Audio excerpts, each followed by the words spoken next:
It's now time for The Journal, WBGU-TV's award-winning public affairs program, with your host, Steve Kendall. This is where your community matters. Local people, local issues.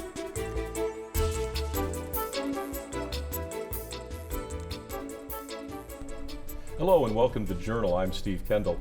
This year marks the 100th anniversary of Children's Book Week, and it's celebrated every year here in the United States. And during this edition of Journal, we'll be joined by students, BGSU faculty, and community members to talk about this year's event and some of the upcoming related activities. So here for our first segment, we have Maria Simone from the Wood County District Public Library. We have Joe Prince from the University Libraries at Bowling Green State University, and from the BGSU Department of English, Dr. Rachel Rebellino. So thank you all for joining us in this segment.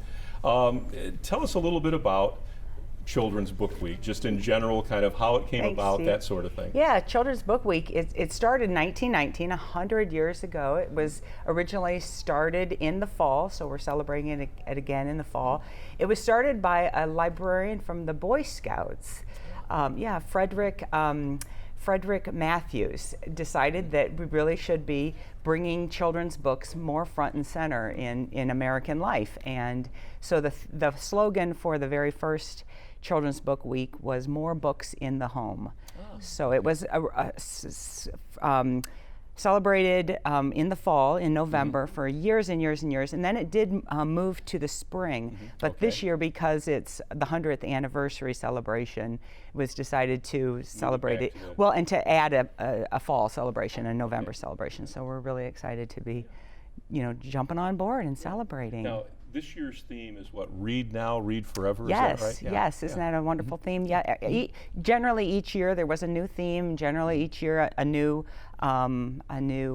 poster that was created by not necessarily a children's book illustrator, but more and more as history's gone on, children's book illustrators have been creating the posters for this this activity.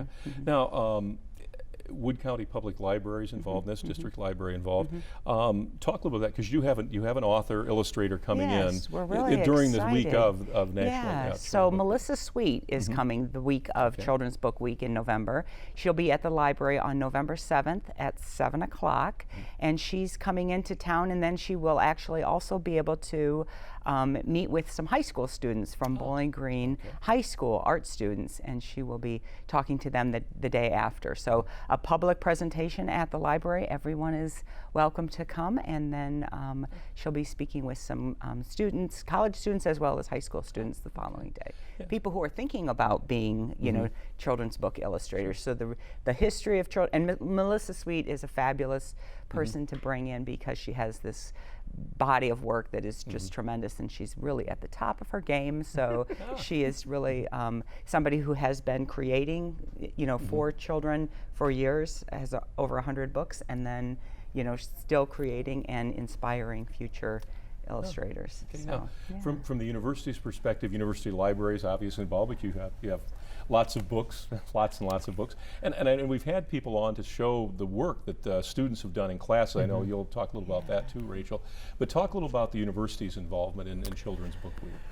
So we are always interested in the promotion of a culture of reading, and I think very few people know the history of children's literature and children's books. I think because it's so ingrained in culture nowadays, and children's literature and young adult literature is so prominent, that we always just assume that it's always been like that, right? But in the 1900s, there were signs on public libraries that said "No children or dogs allowed," and the marker of being able to use the library was, did you have clean hands? And so it wasn't until Melcher, Frederick Melcher, who was an editor at Publishers Weekly, and Carol Moore and Frederick Matthews, the 3 M's as they were called, got together and really started pushing for this idea of quality children's literature. And so that's when the Newbery Medal debuted in 1922. It was under Melcher's, pretty much his ideas in promoting children's literature and quality children's literature. And then we see it kind of evolve, over the years. And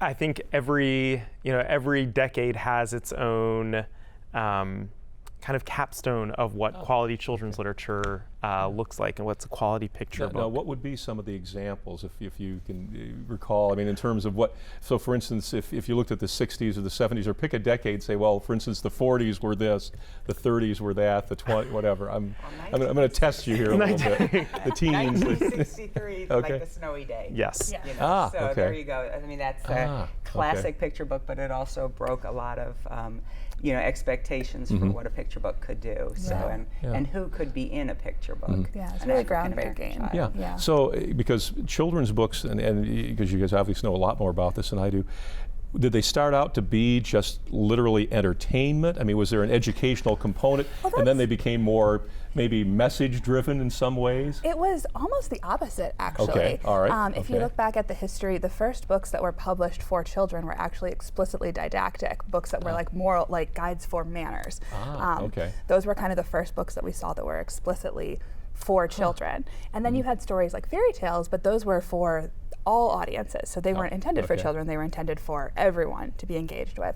And then it wasn't until kind of around the Victorian era that we saw books like Alice's Adventures in Wonderland, Peter Pan, things like that started to be more entertaining.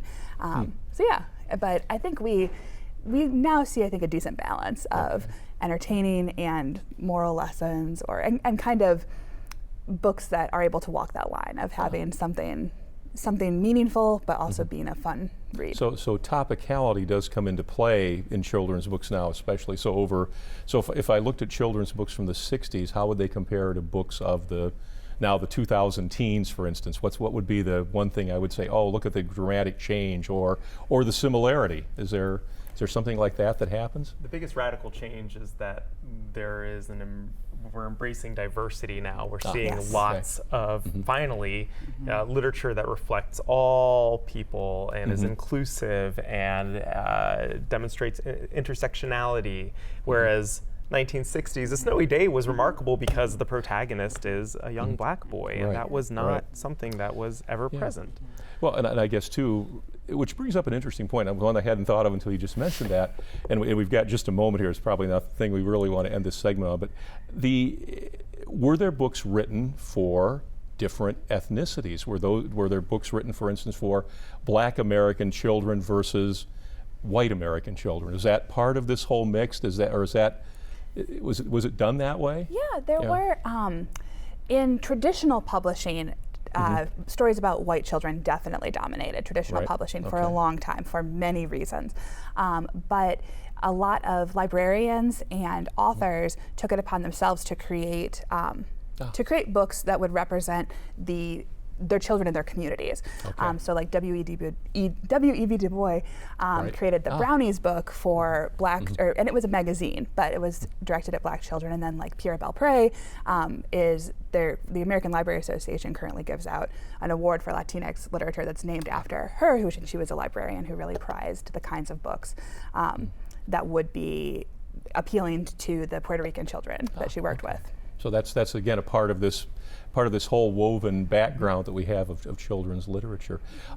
Just want to remind people of a couple of the events again that are coming up for Children's Book Week. Yes. So Melissa Sweet on November 7th, and she was actually one of 12 different illustrators who was asked to create a poster commemorating the 100th anniversary of Children's Book Week. So this is her poster, and we're really proud to have somebody of her caliber visiting Bowling Green and the library, and also somebody else who's going to be coming to BGSU for Literacy in the Park. Grace Lynn in April also was asked to create a 100th anniversary commemorative poster. So really excited that we have 2 of 12 wonderful illustrators coming to our community in this year. Great. So yeah, fantastic. Well, Maria really Simone, proud. thank you so much. You. Joe Prince and Rachel, appreciate you coming in too, and thank you again. And we'll have you back on because obviously our station, PBS, heavily involved in children's education, and that means reading, learning how to read, among all the other things. But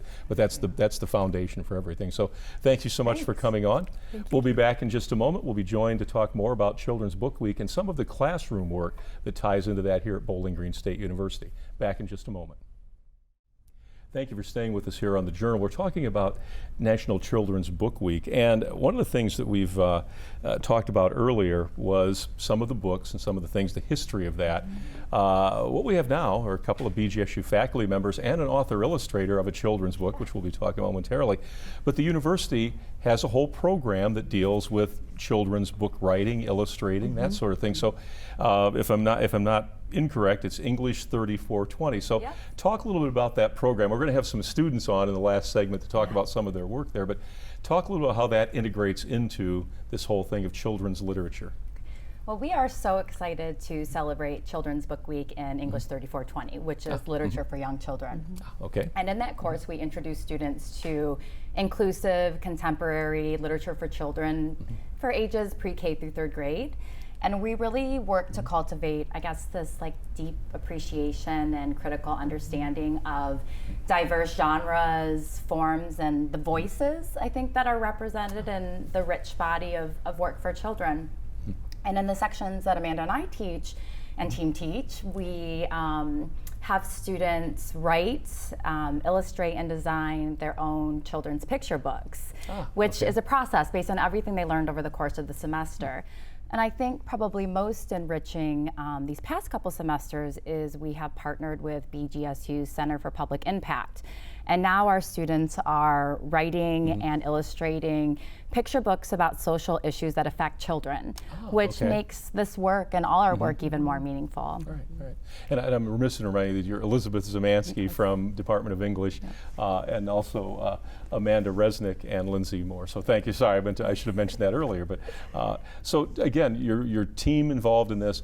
Talk a little bit more about 3420. Well, the project that they do is instead of a final exam, right, which would be easy to be like, well, this book came out this year, you know, or this is the genre of this book, or tell us about the traits of whatever, right?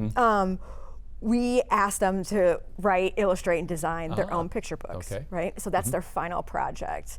And every time we teach this class, we really try to like build upon what we're doing and figure out a way to get beyond the classroom. So a lot of people take classes and they think, well, literature is like this class and that's it. But it lives beyond the classroom. It lives in our communities. It lives in our world, right? And so our goal this time was to create a theme for those picture books and have them deal in some way with some kind of social issue that's important to the writer and the illustrator.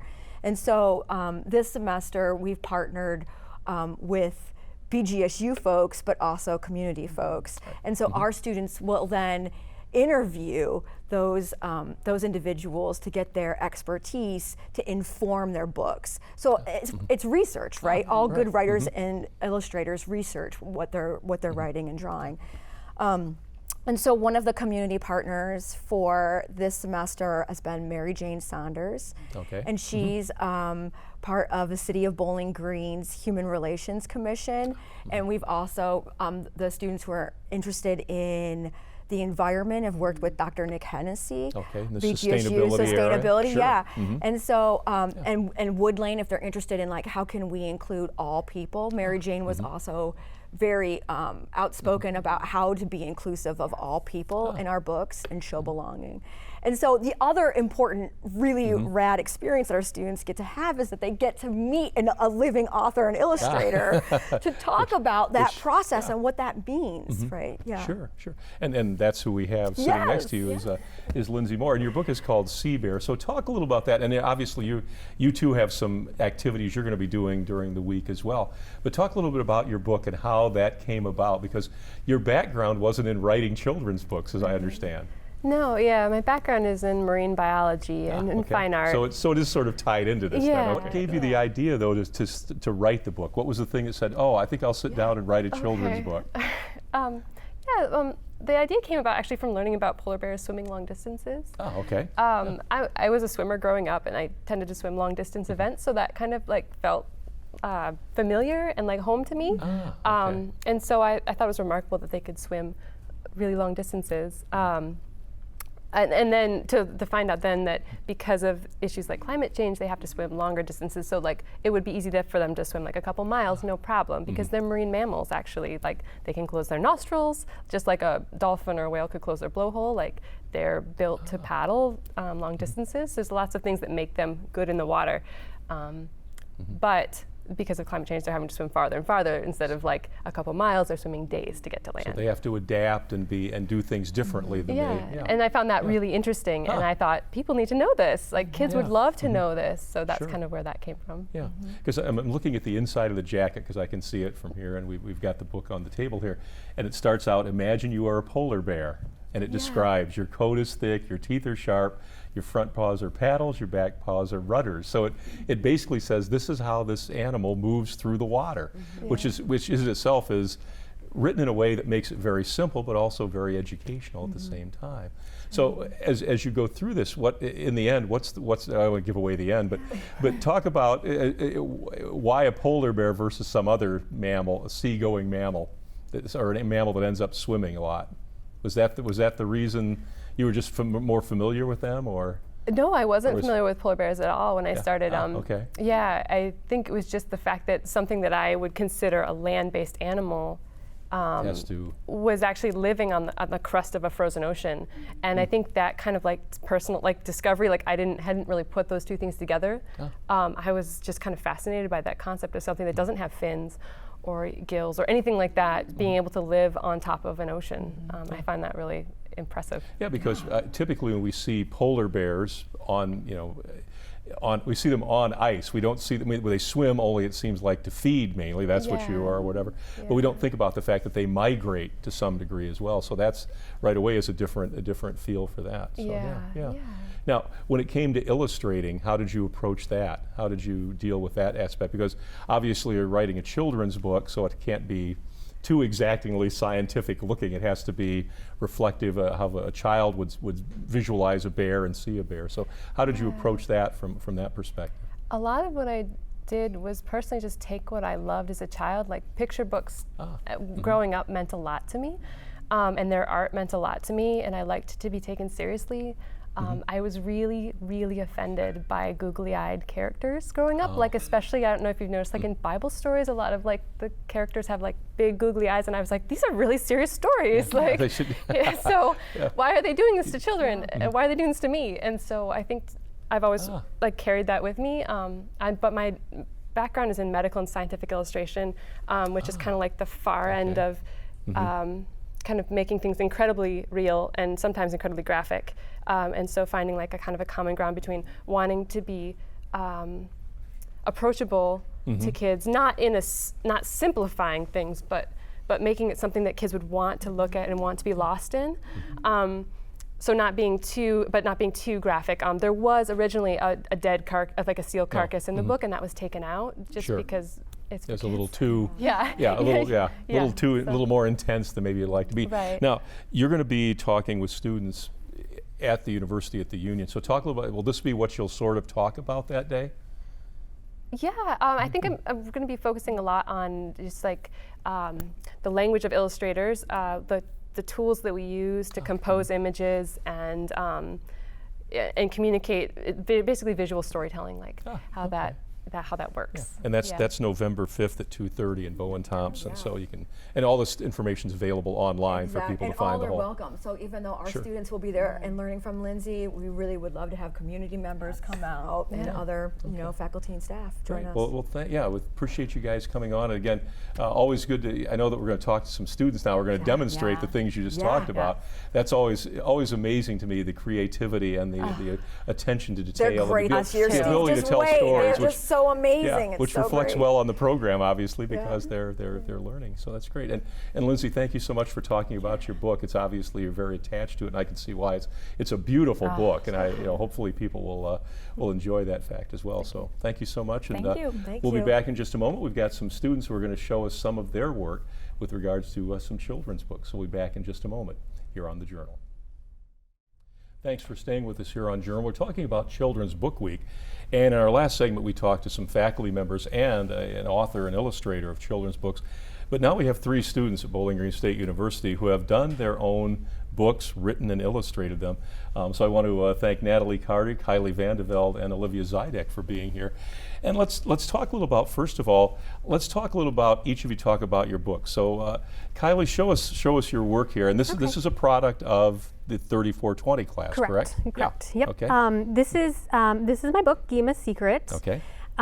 It is about a girl. She's an individual with Down syndrome, which doesn't really come into play during the book, but she goes to the nursing facility where her grandmother lives and is having her 100th birthday party. So she gets to know some of the residents that live there. She spends some time with her grandma, and at the end of the party, somebody asks, Gima, what is the meaning of life? And she says, the only meaning is the meaning that you give it, that you live on a daily basis, and you see that over the course of the party, how she interacts with her granddaughter and how the granddaughter interacts with the residents. So it's just kind of a cue to slow down a little bit, I think, and take and appreciate the relationships that you have and just different things throughout the day. Yeah. Now, what gave you the idea to approach it that way for this project? I don't really know. I remember my grandmother, Gima, who that's what my kids call her now. Okay. She worked in a nursing home when I was young, and I remember going there, and it was uncomfortable. It's different. It smells a little different. Sure. People look a little different. But in the course of the book, you kind of see how these people are really the same, just like everybody else. And I think it would kind of, for a young child, bring just a sense of comfort, because a lot of kids go visit their grandparents, at these centers. It's a natural part of life, but exactly, in some ways we don't treat it that way, but this is a way to make it to make it more acceptable. Yeah. And you obviously, the book is well produced. It's an incredible document. Thank you. How much time did it take to get this to fruition like this? A lot. It took a lot of time. A lot, yeah. Okay, yeah. Most of the time was wrapped up in the artwork.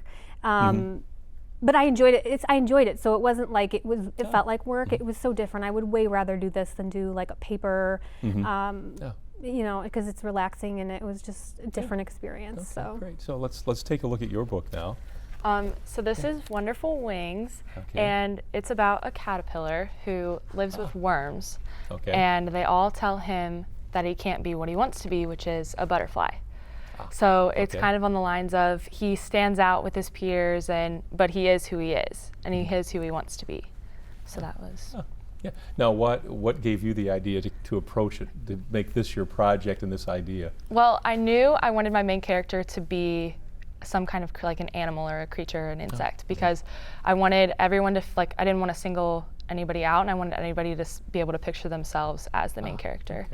And so a caterpillar just kind of was the first thing that came to my mind, I guess, and I just kind of built it from there. Yeah. Now, as you were going through this, and obviously, we're looking at the covers, but there are words in there that are every bit as important as the illustrations. But how do you balance that? When you were doing the illustrations, is that more important to you than the words, or are they about the same? Or what's your thought process? Now, the creative process of this, I guess, is what I'm kind of interested in. Especially like the class taught me a lot of how to build this and how to make it effective, and so. Having the illustrations are just as powerful as the words, and that's the goal, to make them equally as powerful and to be able to feel what the author wants you to feel. Okay. Well, great. Well, thanks, Natalie. Olivia, let's talk about yours a little bit. Hi, yes, so my book is Penelope the Pineapple. Okay. And it's about Penelope the Pineapple's journey through her home in the Brazil's rainforest, and the readers learn all about her friends, bananas, toucans, monkeys, and we use a lot of alliteration in the book to demonstrate the effect of deforestation and the effects humans have on their own home in the environment. And I thought, what better way to portray this message to children who are going to be growing up in this environment? And I wanted to really simplify this story, this message, so for everyone to understand that they can get involved, they have a part. Yeah. So each of your books has, and we were talking about this, has a social component to it, but told in a way that children can understand and basically can immerse themselves in the characters. And that, it always amazes me, the ability to do that. So I'm in awe of your creativity here about how you were able to do that. Was there something that you learned that you didn't think you'd learn from this, or did this kind of go the way you thought it would? I'm kind of interested to see. What did you learn that you said, oh, I never knew this would be a product of doing this book? I don't know. I think I was pretty prepared. I mean, I took this course. It's not part of my major. Okay. I took it specifically for the final project. Okay. So I think, and I had a good idea of what to expect out of it. I think it was a little bit harder to put together than I had imagined. I mean, specifically, like, how am I going to print this out front and back? How am I going to bind it? How is it best going to be presented? So I think that was probably the biggest challenge that I had. Yeah. Yeah. So how about you? I was the opposite. I had no idea what I wanted my book like to be surrounded by, and the community partners that we had to like kind of collaborate with. Tony Gordon in the Office of Multicultural Affairs at BGSU. We met with her, and she just kind of showed. She kind of told me, like I kind of previously stated, like my child wants to be pictured in your book. Like he wants to have a spot in your book. So that was kind of took it with my whole book, like kind of gave me my idea, and it just went. Yeah, nice. Yeah, I say it's amazing to me you guys could take that piece and turn it into this. And how about you, Olivia? Originally, I had no expectations. I had no idea how to create a book, what it was going to, insist. But even though it was challenging, the final product is totally worth it. And at the end of the day, you just have this as a reminder of all your hard work and all of the people that helped you create it and the community partners who helped you. Yeah, they're very incredibly impressive. Like I say, I'm amazed at your ability to take an idea and turn it into something that is just, is wonderful and is educational. It always amazes me how people can do that. So thank you so much for coming on and talking about this, and wonderful job. I mean, it's just incredible to see these sort of things come out. So thank you so much. And we'll remind you too that on November 5th, Bowen-Thompson Student Union, you probably can't read all this, but Lindsey Moore will be there to talk about the process that she used to create Sea Bear and her ideas about doing children's literature and the process involved there. Want to thank everybody who joined us here today. Children's Book Week, that first week in November. Make sure you participate in all the events. We'll see you again next time on The Journal. Be sure and check us out at WBGU.org, and we'll see you again next time.